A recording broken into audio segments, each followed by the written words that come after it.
The best place to be this evening is with the people of Network Nova. And I want to thank Senator Kaine for that amazing introduction. Because what we know to be true is that here in Virginia, we may be pretty nice. But when someone attacks the things that we care about, our spines stiffen and our focus is clear. And at this moment in time, the things that are most important to us as Virginians are under attack. The health of our fellow Virginians, the health care of hundreds of thousands of Virginians, food security programs that are so vital to so many families, the livelihoods of more than 320,000 people who call Virginia home. Day by day, the chaos coming out of this Republican Congress, the chaos coming out of the Trump administration is hurting Virginia. And we need a governor who will stand up for Virginia, for Virginians, and make clear. You know, along the campaign trail, sometimes people ask me the very obvious question, well, when you're elected governor, how can you stop all of these things? The answer is, I can't stop everything, but I will name and number every assault on Virginia. How many federal employees have been fired by DOGE? How many companies have gone under because their contracts have disappeared? How many people have lost their health care? How many hospitals have closed?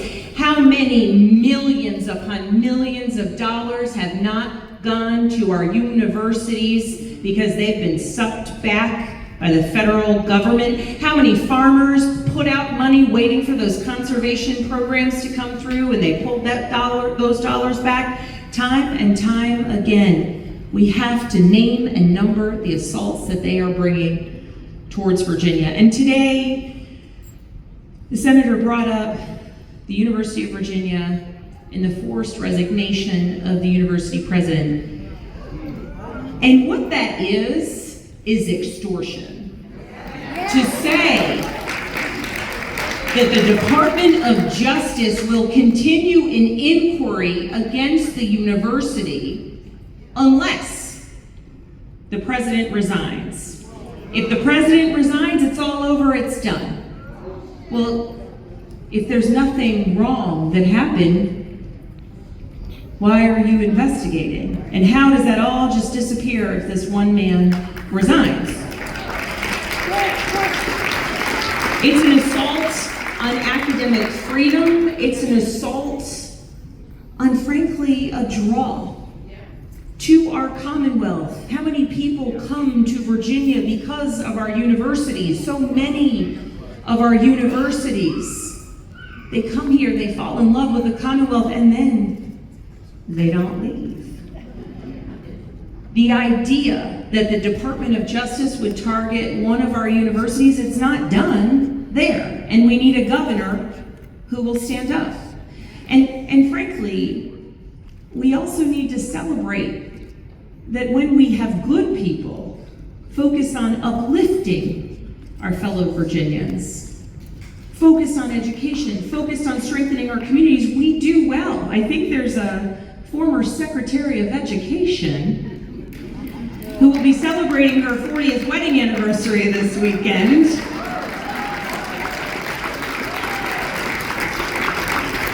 Because it isn't just about who we elect as governor, it's about the people brought into an administration who are focused on serving all of us.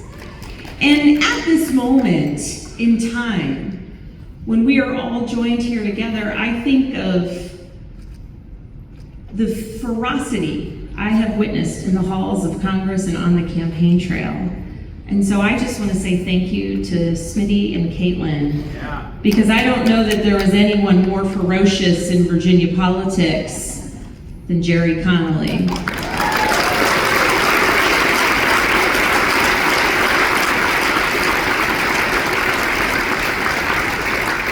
A man who would fight fiercely, but joyfully. A man who, when you could see he was about to go after somebody on the other side of the aisle, his eyes would twinkle. He would be filled with joy, and occasionally he'd say, I just have this little leprechaun on my shoulder. His excuse for everything. But he would stand up for Virginia. And when I think about what this election means for all of us in the room, it is about what we are standing up against, the chaos, the assaults on our communities, on our Commonwealth. It is also what we are standing up for. Because the reality is there are people across Virginia who need us to be focused on lowering the costs of housing, of health care, of energy. There are people across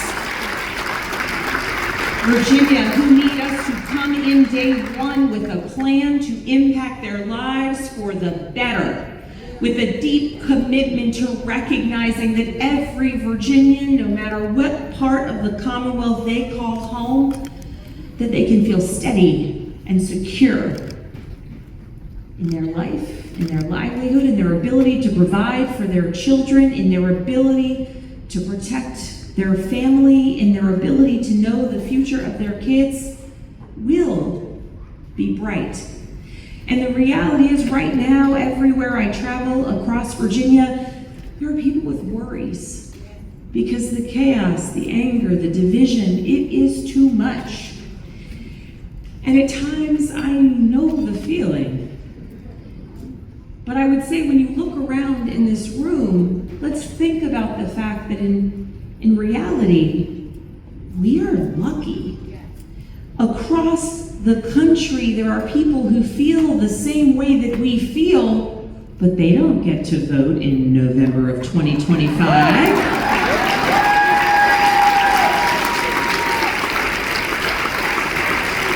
In Virginia, we have elections every single year. And to the people of Network Nova who write postcards and knock doors and phone bank and relentlessly work for candidates, I know that is exhausting. But this year, it's an amazing opportunity and an amazing responsibility, because this year it's just us and New Jersey. And I don't know about you, but I think Virginia is a bit more exciting. Because in Virginia, we are the only state in the country that has the opportunity to flip a statewide seat. And it's not just one statewide seat. It's not just two. It is 3 statewide seats. And it's not just 3 statewide seats. We have 100 Democrats running in every corner of Virginia.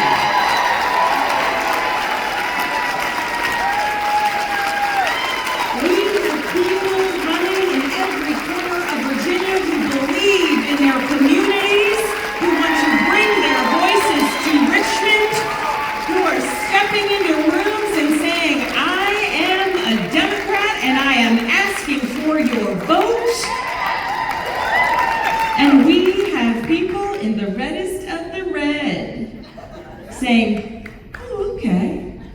Huh. Let's go 98! We are on our way. I joked with Don Scott, so as a member of the House of Representatives, I will say that when you have large groups of Democrats together, sometimes it feels like herding cats. And I told Speaker Scott, I want the majority to be so big that sometimes he's like, oh gosh, I just have so many Democrats, I can't.